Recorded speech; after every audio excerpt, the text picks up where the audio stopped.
Have you ever thought that even though you're practicing a lot, you still can't express yourself, or you're not getting as good as fast as you'd hope? Do you ever feel like your playing just doesn't groove that deep? Or have you ever been playing with a band and everything's grooving great? You go for this fill you've been working on and you get lost in the middle. Or you're in the fill and you're not in the same place as the rest of the band.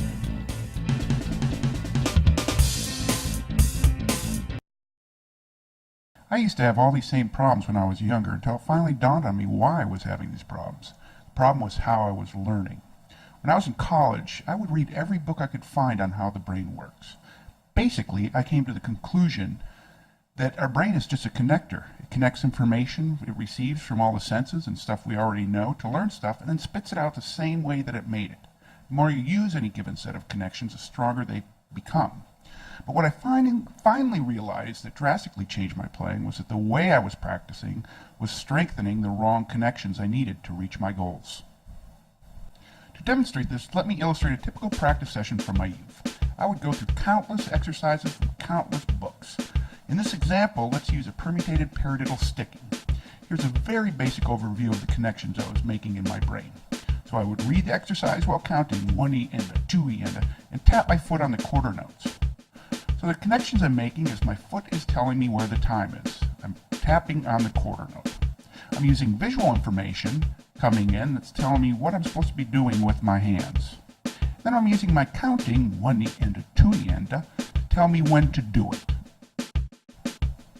The thing to think about is I wouldn't have to hear a thing to play this exercise. We don't need any info from our ear to play this. Some people will naturally use some info from their ear, but most will use a little to none.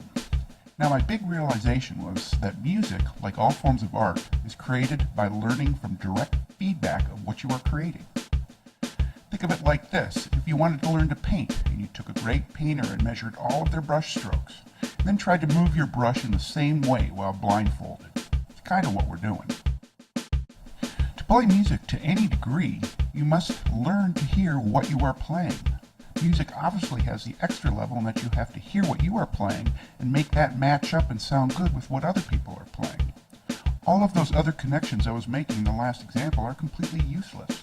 The connections I should have been making were connecting the sound of the drum to me hitting it, and then connecting that sound of the drum to music. Some people will naturally make these connections and will be deemed talented, but most will not. Yet we continue to use these tools because we see that these talented people use them, and if they don't work for me, well, I must not have this magical musical talent. I decided to make a series of lessons to explain how to really learn correctly, so hopefully many of you won't go through the years of avoidable frustration. All lessons will be free. I'm not selling anything, so please subscribe to my channel and check out drumdizzle.com to keep updated. See you guys soon.